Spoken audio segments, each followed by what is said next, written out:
journey begins as we close our eyes. Because suddenly we begin to see with new sight, new vision. Not what is outside of us anymore, but what is inside of us. And with each one of us, that journey, that adventure is different. There are many forms of walking a path, expressing, sharing, being. And even in the idea of meditation, the formal set of sitting, eyes closed, breathing light, back straight, mind empty. These are all formalities, for the only practice is awareness of the thoughts, of the breath, of everything that is occurring within you and outside of you, of the music, of this voice, of your own voice within. So as we journey together today in this heart talk, I ask that even though in a moment you will open your eyes again, that you keep your intention, your attention inside, within. That everything that is said and shared and expressed and opened be a blossoming of a seed that is growing within you. My job today is not to teach you anything, but to show up with you, to take this adventure alongside you. I'm not so much a teacher or a speaker, but rather, let's say I'm the spokesperson of the group, simply sharing what's in the moment. Slowly, when you're ready, taking a breath in and letting your eyes gently open. And as your eyes open and you return to the room, letting a certain expression come across your face, it's called a smile.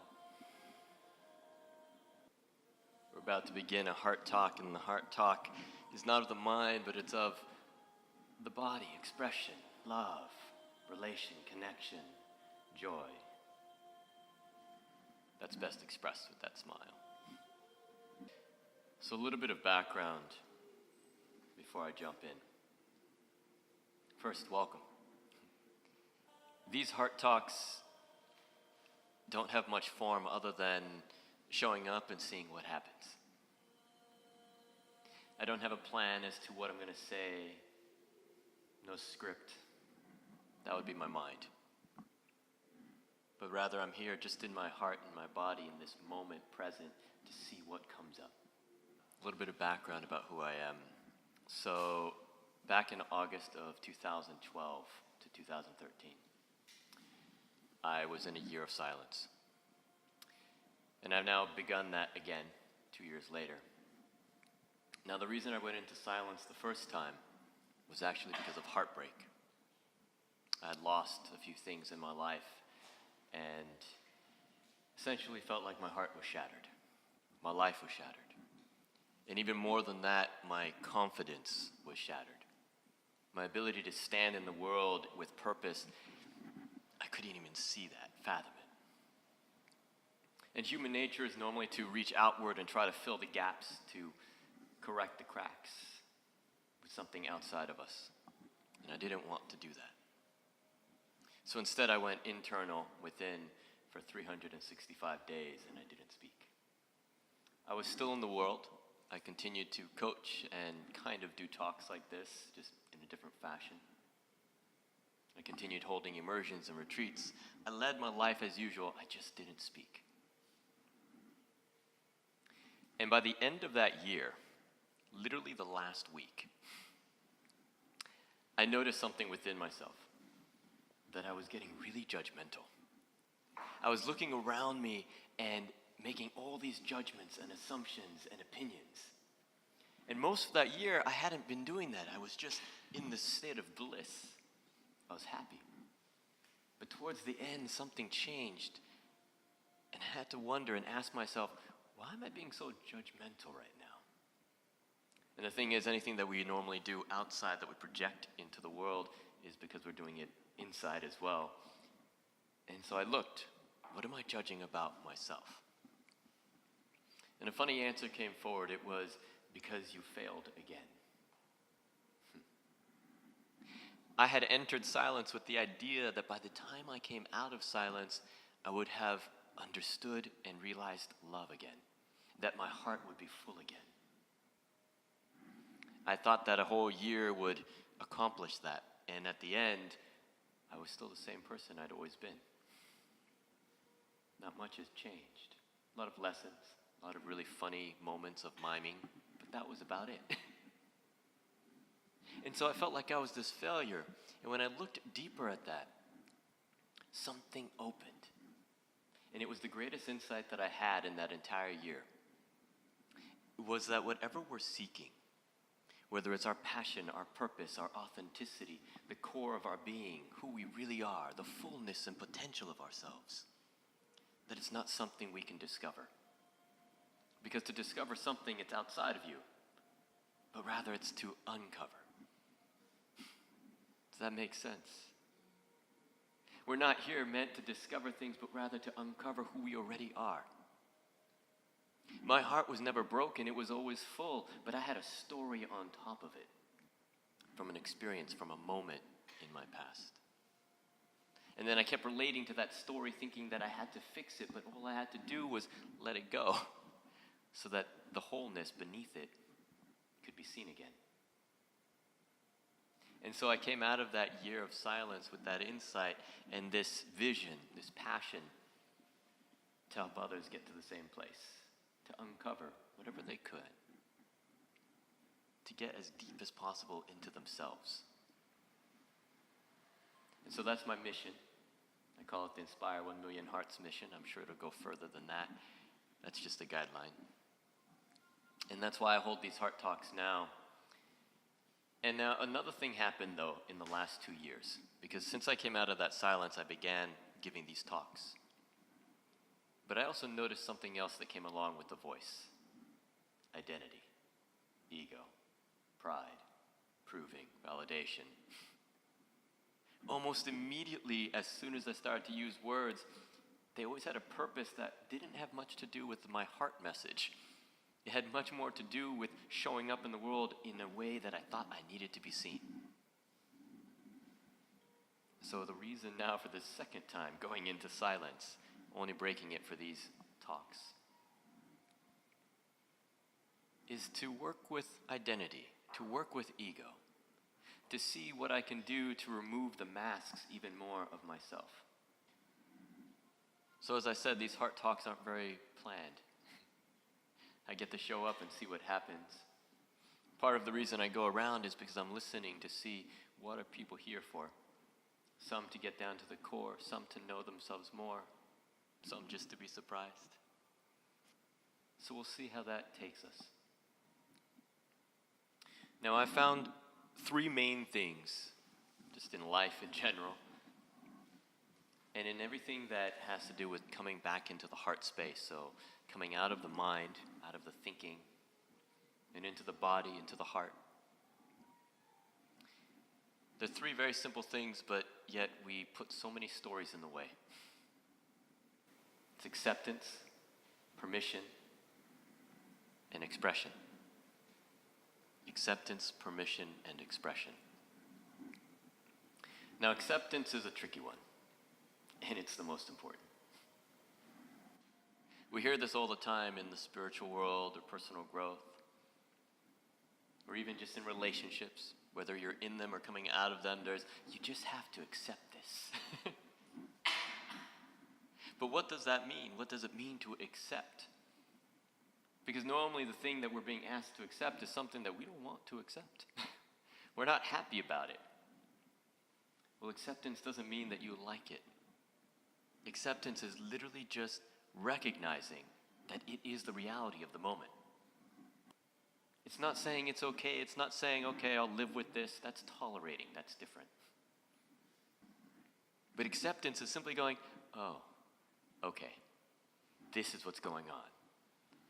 All right. And then as soon as you really know what's going on and you've accepted it, you've acknowledged it, recognized it for what it is, only then do you have the power to change it. In all other moments when you're not accepting, here's the moment, here you are in a future ideal reality, you don't have the power to do anything to your present. That makes sense? It's almost like if you don't know where you're starting, then you're going to begin a race and just go in circles. Because you might have an idea of where you want to end, but if you never knew where you began, how do you know how long to run for? Acceptance is your home address. It's letting you know where you're at, where to step forward from.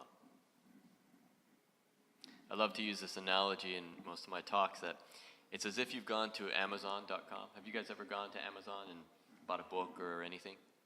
Yeah? So you go on there and you're looking for something. You're looking for that guide, that perfect book that's going to share with you exactly how to find yourself. Maybe it's called Who Are You by Rodolfo Young. I don't know. But you're looking for it and then you find it. And as soon as you find it, you go, yes, that's the one by Rodolfo Young. That's the one. And you go into the billing address because you're willing to pay. You know that it's going to take some energy, an investment of your time. It always does. That's not a problem. So you go ahead and you fill that information out, and then it goes to the next page. Now this is where it gets hard for you, and it's shipping address. And you go, because you have not accepted where you're at, you don't know what to put in. And so all the resources of life, all the abundance, everything that you've been asking for is literally waiting to be sent to your doorstep. But you have to tell it where. That's acceptance. So I hope that begins to shift what acceptance is, because often we think of acceptance as like giving up. You go, okay, I'm just going to have to deal with it. I accept. No, acceptance is taking back your power so that you can do something about it. So that's the first step, acceptance. The second step, permission.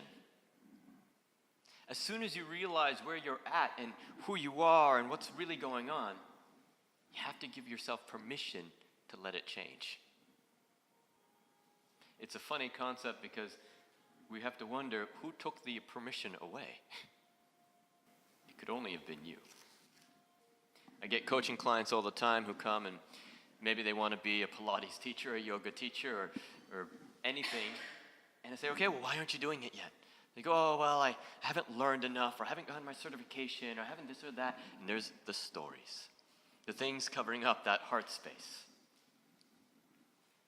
And with every story and excuse, they're distancing themselves from the dream that they have, and they're saying, I don't have permission yet. Are you guys guilty of that? Have you ever done that? Told yourself, even unconsciously, I don't have permission yet. I really want to do this, but not yet. I still need to learn this, or I need to be older, or I should have been younger when I did this. So here's what I tell my coaching clients is, when you have all these excuses, great, acknowledge them. Know that it may take time to go towards something, but before you do anything, just give yourself permission anyway. You want to do something great, tell yourself, I have permission. And then begin all these other processes if need be. But until you make that choice, until you actually tell yourself, yes, there's nothing in my way for me to begin. That's giving permission. So first acceptance, and then permission. By the way, if you have any questions while this talk is going on, just raise your hand. You have permission. The other thing with permission is there has to be an ability for life to get to you. You have to give life permission also. So often we put ourselves in situations or conditions or experiences or environments that don't give us permission. So surround yourself in a state and a place that allows, gives freedom. Often in some of my other heart talks, I've been asked about protections and boundaries and borders, and these are part of this idea of the permission, because it's what we give permission to and what we allow into our lives. And it's a subtlety here, because when we put a wall up, let's say we close our heart to one person or another because of some heartbreak, some heartache, something that went wrong, whether personal or in business. Well, there's only one door to the heart. So you close it to the one, and you've closed it to them all. So here's what I'm going to share. When it comes to how we protect ourselves, I invite you not to close anything, not to put a wall up, not to put a boundary, because what that does is it takes your energy and it invests it in the protection instead of into yourself. And as soon as you do that, what you've done is you've taken a little bit of your core, your understanding, your wholeness, and you've put it outside of you. And then that's the reason why when you look inside, you go, but I'm not enough. Well, no, because half of you is outside of you. You'd have to look both ways, and then your eyes go weird, and it's funky. Don't do it. So instead of putting walls and protections and closing doors in order to protect yourself, let your boundary be defined by your clarity, by your communication, by your radiance, by who you really are, by your authentic expression. When you share with the world exactly as you are, boldly, and you do it without hesitation, you do it without doubt or insecurity, but you do it from the wholeness of yourself because you haven't placed part of you into this defensive wall, but instead you come with the fullness of everything, then it's undeniable. That's clarity. Clarity is the idea of wholeness coming forward in expression. That can only happen when it comes from the heart, because the mind is built to compare, to create contrast. Therefore, it'll always be split in two. So rather than using control to create protection, use clarity. Because control is a fiction, it's a fantasy. We never really have it. And then the third thing, expression. So we move from acceptance so that we know where we're beginning from, to permission so that we know that we can go somewhere from there. And then expression just happens. In the moment that you give yourself permission, in the moment that clarity comes forward within you, and there's no longer a wall blocking you or the world from receiving you, because the world's waiting, by the way, then an expression just happens in the same way that just now some of you smiled unconsciously like that. And it doesn't take a story, it doesn't take a knowing or any mentality in order to have that. It just comes from the permission. It's like if you were walking along the street and you saw somebody on the phone, and you don't know what they're talking about. You don't know what the conversation is, but all you see is this. And in the same way that all of you just began to smile and feel joy, do you know why? Because that gave you permission. It was expressed in the world, you saw it, you felt it, it resonated, and boom, it became an expression through you, and you didn't need a story. You didn't need to know why. So knowing that now, if you're ever the one that's on the phone, don't do this. Somebody sees you. That's you going into your mind. Instead, keep giving permission, because you allowing that joy to come forward is giving the other person the same permission. So that's the expression. I think that each one of us is an angel here on earth, and not an angel because we have these beautiful wings and we get to fly around, but because angels are messengers. In every single, we have wings too, but in every single moment, we get to share a message with somebody. It might just be that smile. It might be some moment of wisdom. It might be that you're the one that steps in the puddle and they go, ooh, thank you. I would have done that next. We never know what the message is that we're giving, and so just in every moment, give permission.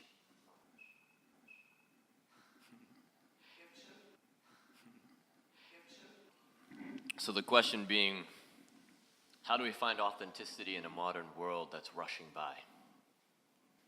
One of the first things I noticed when I came to Berlin. Before this, I was in Switzerland, and the people who walk around in Switzerland, I was up in the mountains, and so as they're walking around, they're walking very slowly, and they're always looking at the ground, and I realized why, because there's a lot of snow and ice. You slip if you don't. And so you go slow. And then I got here to Berlin, to the city life, and literally I just watch people go racing by. And I wonder, for each of those people, when they reach the destination that they're seeking, do they reach it and go, okay, I'm here? Only to go, okay, now where next? And so the question actually gets to be, what's the rush? What's the purpose? It's not what mask do I need to have or not have, or what can I remove to find my authenticity, but rather, how can I slow down to take notice of what's going on? And as you slow down, and try this out, I invite you. If you don't have to rush, and you never have to rush, that's in the mind. The next time you're walking somewhere, or you're driving somewhere, or even if you're on the train, instead of thinking about, okay, I need to get here, so that once I'm there, then I can get here, then I can get here, then I can here. Then once I'm there, I can go over here, and then I can come back here. Instead, go, I am here. And then notice what happens. Notice whether you slow down instantaneously and take notice of what's around you.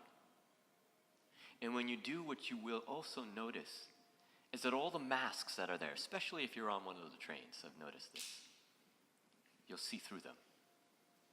You'll no longer see the thing that people are putting up because they're trying to prove themselves worthy of connection, but you will see them for who they are and have connection. You see, that's the only reason we put the masks on. That's the only reason that we have the facade, is because we desperately want to connect with one another. Whether that's unconscious or conscious, that's the reason. We want to be seen, and yet at the same time, we don't want to be seen. Because somewhere beneath that mask, as you were putting away the things that you didn't think society deemed okay, that society did not accept, and therefore you started not to accept, and so you put it down deep inside you. And you stopped looking at it, and you forgot how brilliant and beautiful and amazing you are. And then to make it even worse, every time something negative happened in your life that you did not like, and again did not accept, you took it and you bunched it up and you put it down in the same place. And so now you know at some level, ooh, down there, where my true self is, there's also some other things. Some things I don't want to look or feel ever again. But here's the thing about stories. They're only true for as long as you're telling them. Because energy is energy, and it's always changing, and it's always ready to be whatever you want it to be. And so when you took that story and you packed it up and you put it down beneath the mask, the facade, the surface, it's almost like you took a seed and you planted it in the ground. And maybe that seed was a little dirty when you first put it in, but now it's surrounded by dirt, so you can't tell the difference. And it may feel like it's in a really dark place, but it's actually sitting there waiting to be birthed into a new life, a new way. And it needs that solitude. It needed that place for a little bit. And it doesn't even need to be dug out, but rather it needs to be nourished. Given your attention, that's like watering it. And in doing that, it's not about removing the mask. That would be you trying to dig, trying to get to it. But rather, if you just went inward for a moment, maybe it's in a meditation or Pilates or yoga or whatever you deem is your way of finding yourself. Maybe. Whatever it is, then you get to go to that as just an attention. You just bring your focus there for a moment. Maybe it's in a moment where you're emotional and you go, why am I feeling this emotion? It's a question, that's all. A question with curiosity. And with that curiosity, you go in, and all of a sudden that seed that you buried so deep suddenly starts to grow. And when it breaks the surface, it expresses into the world differently than what it was when you put it in. Because first you accepted it, then you gave permission for it to grow, and then when it broke the surface, it expressed. We're constantly trying to fill space in the world rather than empty it. We're always trying to add to something rather than to allow it to fall away. And that comes back to this idea of the ego and the mask. You see, the ego, it's not your enemy. It's there just to keep the status quo, to keep you in a comfortable place. It doesn't do it with malice. It doesn't do it because it's trying to make you all prideful or shameful. Those are its weapons. But it's doing it because you've asked it to. Because you became attached to an identity at some point along the way. I think of it like if you take a cup and you begin to fill it with water. And as you fill it with water, that water is all your experiences, your conditions, your stories, the things people have told you, the things that you have told others, your memories, your knowledge, your learnings. And you put all of that in this cup as you.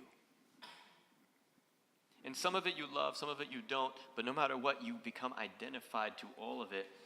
And in that identifying, it becomes frozen, like a big block of ice. And then you forget that the cup, the vessel, the container exists. And you think that all you are is this big block of ice.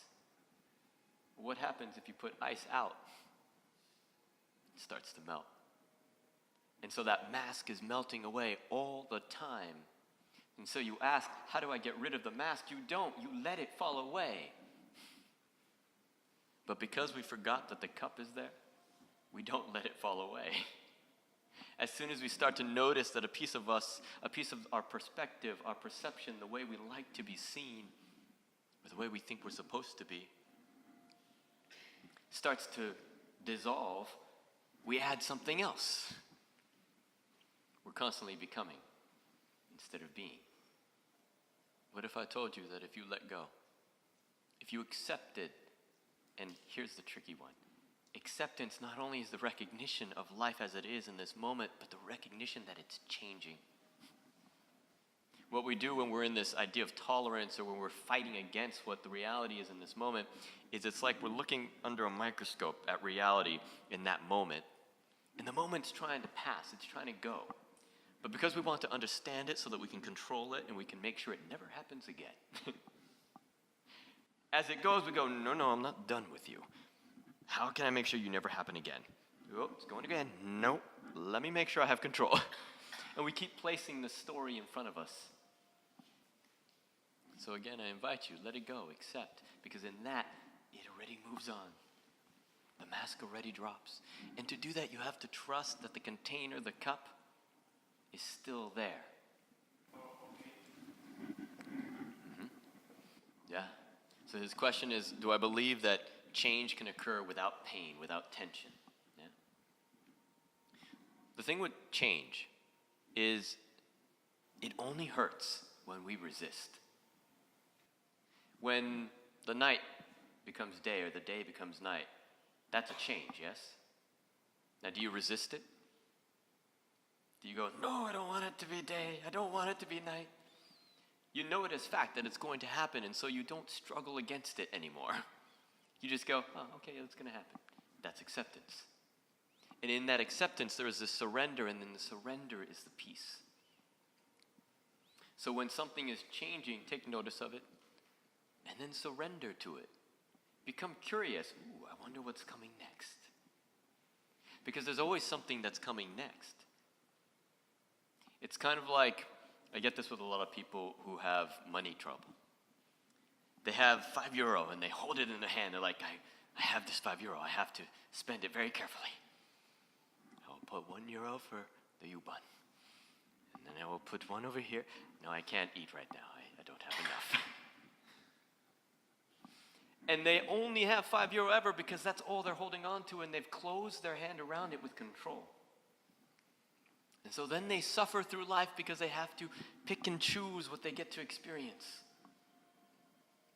But what would happen if they opened their hand and suddenly somebody said, hey, I'd like to give you a free ticket to the U-Bahn. I'd like to give you a platter of fruit and nuts and berries. Or I'd like to just give you more than €5. They can't do that if your hand is closed. That's resistance. This is surrender. Surrender is to open to what's coming next and to acknowledge that it will always have something coming next. We think often of change as being loss instead of gain. Change is always both. So the trick to becoming curious about it, the trick to surrendering, is focus on the gain, not the loss. And give time for the grief of the loss, because there will be one. There will be a moment within you that goes, oh, that is no more. That's okay. Feel the emotion. And then turn your vision to what's coming.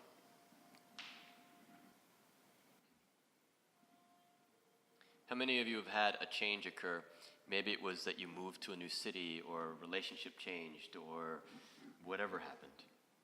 And you found that you couldn't find happiness again where you are at, even for a little while, or a long while, or still. Do you know why?